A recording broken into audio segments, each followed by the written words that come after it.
Hi everyone, my name is Irene and welcome to my channel Leafing Around.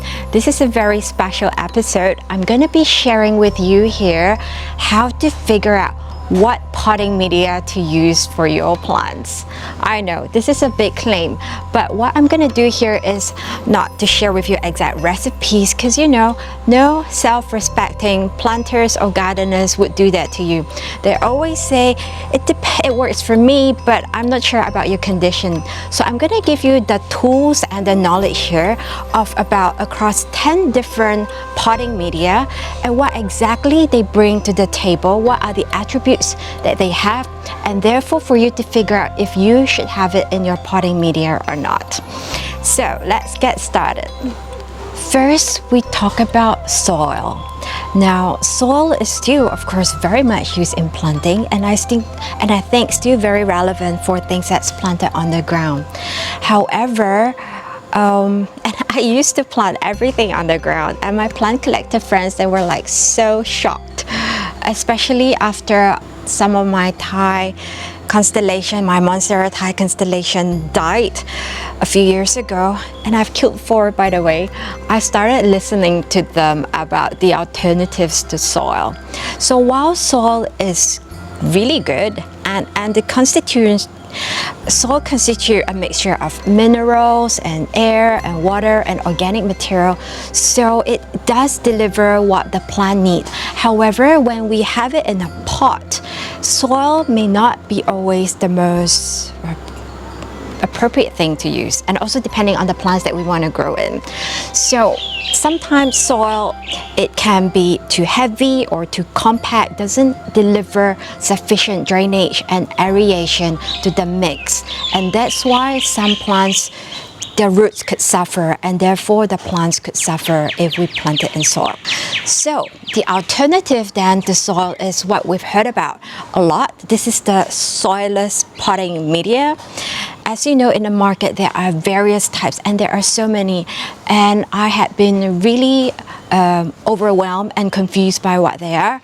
And over the past year or so, I've started to kind of really learn about them, use them in my garden, and then figure out what is the attribute of each. So I'm going to share this knowledge that I have gathered with you so that you have the tools also to figure out how to put together your own mix. Before we go through each and every single ingredient, and I think I have about a dozen here, let's look at the purpose of the potting media. So what are the attributes that we're trying to achieve? For me, there is 4. The first one being aeration. Aeration is about how much air is circulating in your potting media. The oxygen is really needed by the roots of your plants, and so it needs to have some pockets of air so that the roots can breathe. And secondly, this is about how well it is able to hold on to water. As you know, plants need water, and if your potting media is extremely well draining, that it doesn't hold water so well. So that is sometimes why we would add on things that would hang on to more water, and so that it retains enough and also release it to the plant whenever it's needed. So this is about the water holding capacity of your mix. Thirdly, then, this is more to the structure of the substrate, so that there is some kind of things for the roots to hang on to for support. Fourthly, we look at how well this potting mix is able to retain nutrients and also to release it to the plants as they are needed. And of course, coupled with that, you could also manipulate it with fertilization. But then at the end, these are the 4 attributes that I would be looking for when I'm putting together my potting media. So why go soilless then to achieve that? Well, we've talked about some of the problems that we can encounter with soil, and also going soilless gives you control over the potting media that you're going to create, and then you can manipulate it according to the plant that you have and according to the growing condition that you have. Now, in soilless potting media, I like to think of there's 2 large categories of different material. One is the organic material and the other is inorganic. And let's talk about the organic material first. organic material, and this is not to be confused by, let's say, the organic food or things that are labeled organic that you pay premium for. Okay, those are meaning a completely different thing. Organic in the context of potting media, it just means there were things that were once alive and have now decayed, decomposed. So they have, in their past life, had been a plant or even a byproduct of an animal. A little bit morbid, but we are organic, so when we pass on and are buried, we could be considered as organic material for the plant. Okay, some organic materials are like rice husk. I have them here. And then tree bark, because it once came from a tree. And then even Cocopeat. Cocopeat is very much organic. And humus, compost, all these are organic materials, or leaves or twigs that fall on the forest floor or in your garden and then decay. These are organic material. Now let's look at inorganic material. Inorganic material typically come in the form of rocks, like these pumice, and then perlite, and then there's leca balls. So they were not once upon a time living things, but rather they are just something that typically comes out from the earth. They are elements of the earth. Like I'll get into more of this later, but things like perlite and the pumice, they were literally just things that spit out from the volcano. So why do we add them? They're typically added to potting media to give that better aeration and a better draining function. So if we want something that helps with drainage, we would typically add one of these in the potting media. And you could actually add them into soil too. A lot of people do that. They could add perlite or add leca balls or pumice together with soil to make it better aerated and for better drainage. I will be introducing the different materials to you in a spectrum, going from where it is the most fast draining to the least, to the ones that hold water the best. And as we go through them, we also want to understand what are the other attributes in addition to how well they hang on or not to water. The first material that we are going to look at is leca.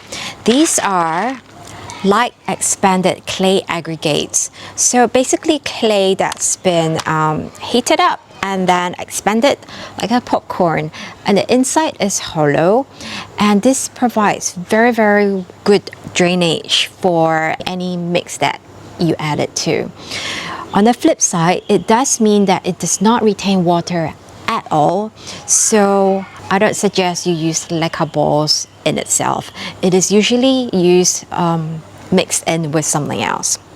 The good thing about leca is that you can reuse them and you can recycle them. So if you have it in a pot where maybe the plant has died, and whether or not it's contaminated or not, it's a different topic, but you could technically wash it again and then reuse this leca balls. How this is used? This is used in your soil if you like. If you're planting in soil today and then you want to add something that gives more aeration, you could add about 20% of leca balls or even up to 30% if you want something that is even more better drainage. The next on my list is perlite. I won't hold it too close to myself, and the reason is because perlite should always be handled wet. Okay, what is perlite in the first place? It is a form of volcanic glass that's been greatly heated up to like 1,000 degrees Celsius, I think, and then it expands. It can hold on to some water, but it's also very fast draining. Perlite is used when you want to give this potting media a lot of aeration, and I think that would be primarily the reason I would use perlite to give it that degree of aeration that you think it needs. It's quite popular when people are propagating and want to have it in a sterile environment. For things that is purely in perlite, because it does not hold on to water well, or it doesn't retain water for long, I would water it every day. Now, perlite is something that is quite pH neutral.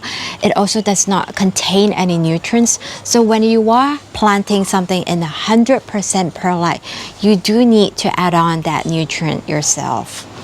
Perlite is very commonly added to any potting media or even soil to give it that extra drainage and aeration. However, perlite is very, very light, as the name suggests. And so if you do mix it with something else, I don't suggest that you put it on top, because it can wash away easily as you are watering your plant. It tends to float up to the surface and just wash away when the rain comes. So I propose you put it embedded in the container. I want to share with you something about handling perlite. I've mentioned before, do not ever handle it dry, because there are fine dust particles. Although this is not toxic, our lungs just do not like it, because at the end of the day, this is a glass fiber, and it is an irritant to our throat, to our lungs. So always wet this first, and if you can do this, they come in a bag, right? So you could poke a few holes in the bag, run water through it, and this does two things. It wets the perlite as well as it drains out this little dust of perlite, which you do not want to have in your potting media anyway, because they're just far too compact. Now we come to pumice. If I would have a favorite substrate, it would be pumice. I find it so versatile. What it essentially is, it is the thing that the volcano spits out. The first thing that the volcano spits out. So therefore it is the most lightweight material that comes out from the volcano. The word pumice came from the word pumex in Latin. In Latin, this means foam. So you can say that this is like a foamy, spongy piece of rock. And if you look at the pumice with your naked eye, you could see that it has a lot of holes. So what these holes do is that it allows for pockets of air to be trapped in there, and when you have it in your potting media, this means there's a lot of space and empty spaces that is provided by the pumice, and it allows then this air to flow and help your plants to breathe. Now, how does this differ from the perlite? So compared with the perlite, the pumice actually has a better capacity to retain water, to retain the excess water, and to release it to the plant as it is needed. The second thing is I do prefer this over the perlite also because it is less likely to float to the top and then be washed away. Perlite is really, really light, so it does that. You could see yourself losing perlite if you plant them, especially on the ground, or if it comes out to the top of your pot. So the pumice being a little bit heavier and also chunkier, it does not float away as such.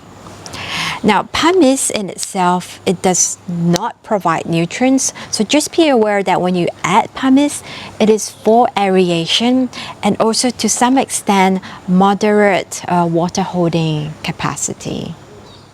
The next material in our list is the vermiculite.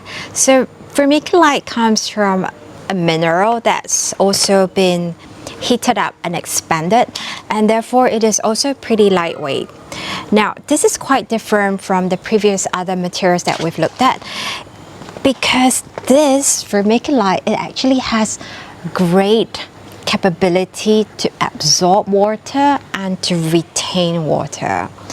Typically a function that is performed by an organic material, so it is very special that way. This is inorganic, which means it also does not decay or decompose over time, and yet it has the ability to hang on and absorb water and to release it and not just water but also nutrients. It has the ability to hold on to nutrients and to release them just as we expect from the more organic substrate.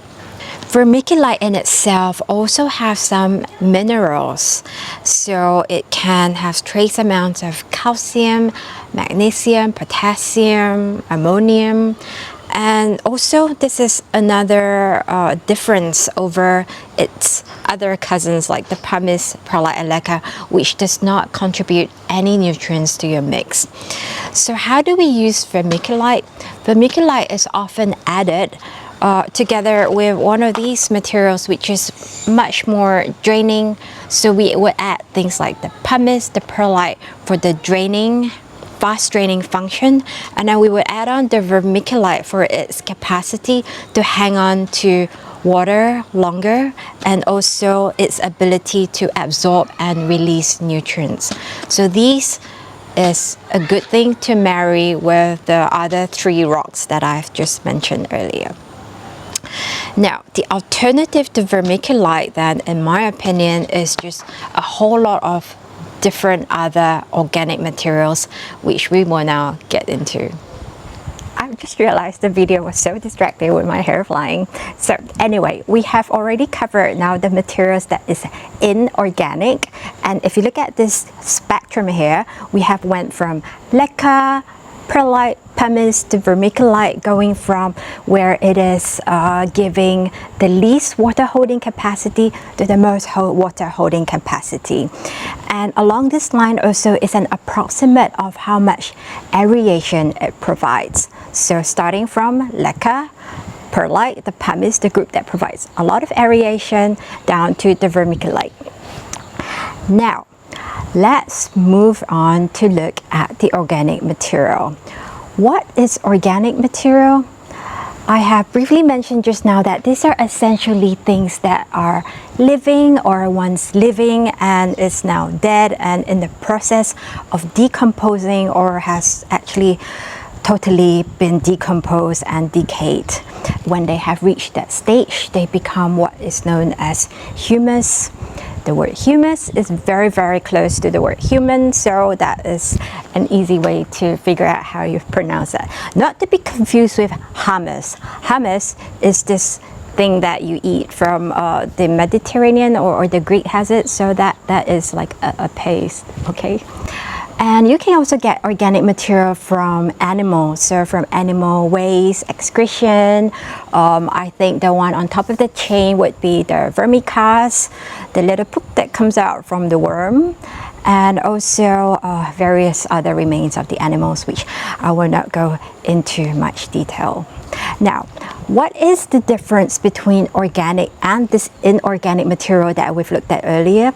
In general, organic material, they are rich in nutrients. They have a much better ability to absorb water, and then because there is always some form of decay going on, it tends to be on the acidic side. So if you have a potting media that is purely made of organic material or very high in organic material, do be aware that it could get more acidic than what your plant wants to, and then you have to take actions to negate that. I will now introduce you to a huge range of organic material, starting with the ones that have the least water absorbing capacity, right down to ones which will hold on to a lot of water and retain it. So we start first with bark. So bark, as you know, comes from the bark of a tree. And this is widely used with orchid growers, and also a very appropriate medium to use, especially for epiphytes. Epiphytes are plants that are clinging onto something else, usually another tree, for support. And as you know, many of our aroids, they behave that way, especially some philodendrons and anthuriums. So that if you add this to the potting media, it kind of emulates that, and they anchor their roots, that they could anchor their roots on this. And also it tends to be quite chunky.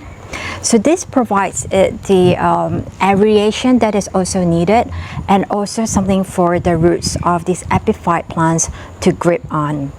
Now, bark, it does not absorb very much water. It does not retain very much water. So just bear in mind when you are using this, this is much more for the structure and also for aeration. So then maybe you might be asking yourself, do I have to buy the barks that come in the nursery shop? How about if I just peel off the bark of my tree? What's the difference? Well, there is a slight difference between fresh bark and aged bark. Aged bark, I think usually when it's processed, it's been there for at least 6 to 12 months. So it has gone through some form of decay already. If you are using fresh bark, which you can also do, just be aware that at the initial phase where it is undergoing decay and decomposition, it will need to absorb some nutrients from your ground or from the potting media. It will demand some level of nitrogen. And which some people are worried about and some are not. So if you're feeding your plant anyway, you could manually manipulate the amount of nitrogen in your substrate. So just be aware that as you are adding fresh bark, just to note that it could draw away some nitrogen from your potting media. Now, the next potting substrate that we're going to look at, which I feel is very closely related to bark, is actually the cocoa chip. So the cocoa husk, which is abundant here in this region. We're in Southeast Asia, so you will get a lot of this in Malaysia, and Thailand, and Philippines. So how does this compare with the bark? For me, here in this region, the cocoa husk is a lot cheaper, and so much more readily available. However, there's a lot more preparation work if you want to use the coconut husk, because as you know, it comes from a coconut, and the coconut tree, when they grow mostly along the coastline of the sea, they absorb quite a lot of sodium, they absorb quite a lot of salt. So if you do not treat this or wash this, this could come with a dangerously high amount of sodium for your plant. So whenever you have this, unless the seller has reassured you that this has been washed and soaked and buffered for many times, I would advise that before you use this, you soak them and rinse them for at least 2 to 3 times. Some people do it religiously for up to a whole week, but I just say maybe 2 to 3 days soaking it in water and then rinsing and changing your water should be able to do the trick to lower down the level of sodium that's in your cocoa husk. A little bit more comparison between the two. I feel that this would break down faster. So just be aware that if you do use this, it is not going to be a media that is durable for many, many years. In the condition that I am in, which is really warm and humid, I think this would degrade in about a couple of years. So just remember that you would have to change your potting media every couple of years if you do use cocoa husk, especially if you use it 100%. If you use it as your 100% ingredient, and which I see a lot of Thai growers do, it could work, and they grow their beautiful aroids in this, and they seem very, very happy. But just to remember that you would need to change it every couple of years. The next material I will introduce is the cocoa coir, or sometimes called the Cocopeat. So very similar to the cocoa chunk that we have had looked at earlier, except this is a much finer form. And again, it suffers from the same properties in that to use it, you better wash and rinse it several times to get rid of the excess sodium that is in here. Apart from that prep work, which is could be a bit bothersome, I think this is a great medium otherwise. It is pH neutral, it doesn't have any nutrients, but it has pretty good capacity to hold on to water. Actually, now when one is talking about Cocopeat, we are always comparing it with peat moss. And here I want to talk a little bit about the difference between the two. Well, first of all, this peat moss is non-renewable. This is something that is harvested. It is basically sphagnum moss that has been dead for a very long time and which has decayed. So because it takes thousands, hundreds of years to form, this is deemed not renewable. However, cocopeat, because it comes from coconut and that grows so easily and readily and so fast, this is deemed to be renewable. So if you're talking about sustainability, then this one wins. Now, let's talk about the properties of this media and how is it different for your plants. This peat moss, it tends to be more acidic. It has an acidic nature because there's a lot going on. There's still decay happening. Whereas here, the cocopeat, it is pH neutral. So this, as a result, could be better for your plants. If you use this is fine, but you would have to add something to it to neutralize the acidity now and then. How about the water retention capabilities? Actually, cocopeat would be able to absorb more water, but the catch is they won't be able to retain the water as long as the peat moss. And for this reason also, I prefer the cocopeat because I do not want my media to hold on to water very long. I have a lot of my plants, or I say 99% of my plants are outside where it is subject to rain potentially every day or several times a day during the monsoon season, and therefore I do not want my media to hang on to water for a very long period of time. So that would be the major difference for me. So you could use either or you could also mix them up, like I know some do, and sometimes I do that too.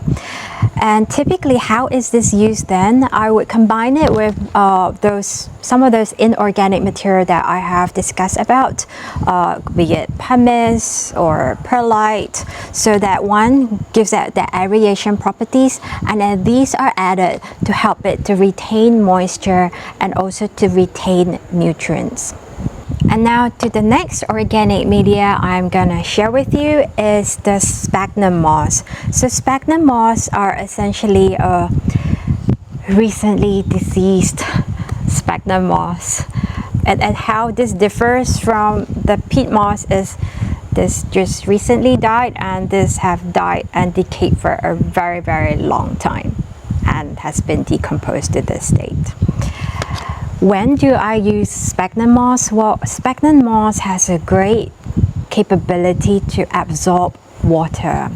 So I use it for my plants that appreciate to have its surface wetter than usual, that does not like to be dried out. So I use this generously for my hooperzias, because when I don't water them for a day, they just kind of turn brown. And I also place some of them on top of my anthuriums so that when the new roots come out, they could be encouraged then to come forward further out and then into the pot. So this is the primary way I use sphagnum moss. And of course, if you are a moss pole lover, you know that you do stuff the mold with sphagnum moss so that to encourage the roots to kind of cling to it. So this is something, yeah, we use a lot to kind of entice the roots to come and cling upon whatever it is that we want to cling on. I have been using this too on parts of my tree, because I've recently started to put my philodendrons to climb up the tree, and sometimes my tree could be a little dry, so I put a little speck around it to encourage the roots to hug the tree. So we have looked at several organic material, ranging from the ones that has the least water absorption capability, like the bark, down right to the sphagnum moss, which we actually wanted for its hydration properties. Now, the next few materials that I'm going to share with you are a little special in terms that we do not judge them by their ability to hold on to water or how much aeration it gives, but rather a very special properties that they have. So starting with charcoal.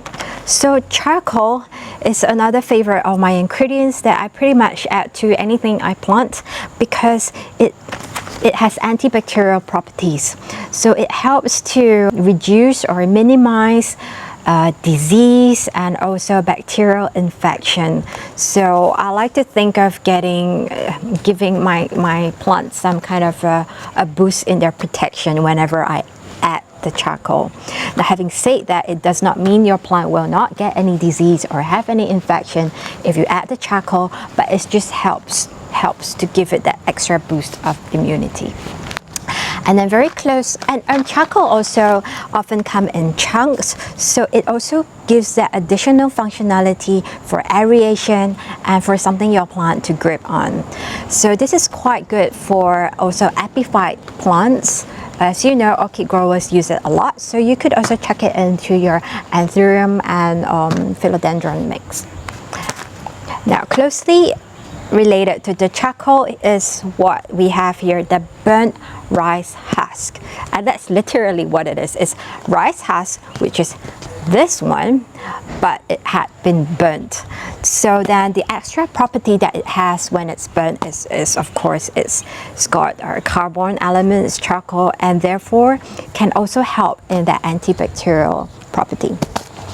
If I have a choice between using this rice husk and the burnt one, I will always pick the burnt rice husk.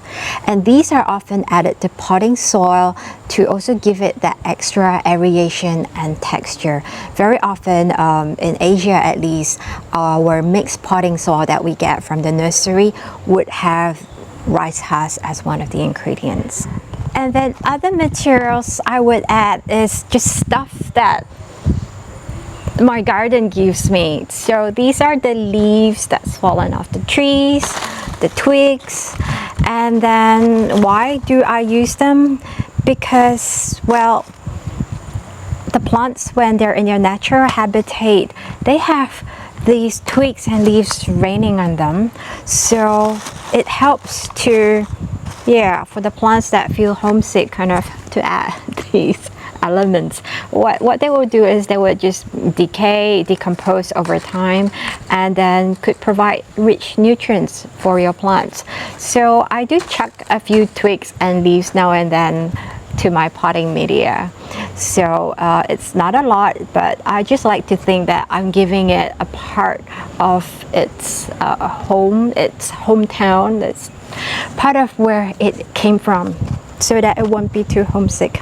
But of course, you do know that it has actual beneficial functions. Gives it the texture, aeration, and then eventually nutrients when it decomposes. And then, of course, if you are talking about using what you have at hand as a potting media, I like to introduce to you your own hair. I haven't been to the salon for, I think, a good 8 months now, because the shops have been closed, and also our COVID cases are pretty high. I really don't want to be going out there very much. So in fact, I'm going to try cut my hair in the days to come. I've never done this before, but do you know that your hair contains a good amount of nitrogen and magnesium, which you could add to your potting media, and it's a slow release fertilizer. So I'm gonna attempt just some for demonstration. I actually have not learned how to cut my own hair yet, so I think this could do.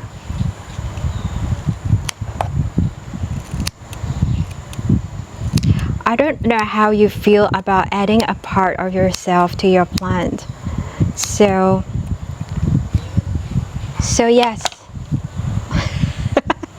some bits of hair that you could add to your potting media. However, if your hair had been using a lot of chemicals, maybe don't use your hair, because it could leach out those chemicals to your plant. But if it has been hair that's largely chemical free, you could dump it in your potting media to give it the texture and aeration and nutrients. Quite possibly a very, very good media to use if you're not kind of grossed out about it. Okay, we have come to a very exciting part of the segment, one I think you have been waiting for, and this is to know exactly what goes into the potting media for your philodendrons, for your anthuriums, for alocasia. And yes, we say there is no prescription, but it is good to know what we could start with as a base. Here I have bought some readily mixed media, and then we are going to open each one up and then dissect what is inside, and then check against what we have learned earlier to see if this potting mix makes sense for us. So this is coming from the Plant Doctor. You can get the product at the Shopee link here below if you're in Malaysia. And the person behind this brand is someone who loves plants very much and have grown them very successfully. So I do know that these products came out from his or her own experience that has worked really well. But we're going to just check it out now and see if this makes sense also versus what we have learned earlier. Oh wait, I think I just heard a bright sound. I have a delivery coming. Hang on. Plant delivery!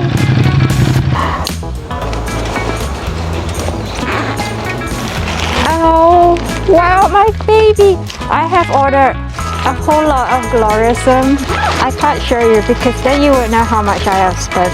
I have 4 gloriousums in here. Huh?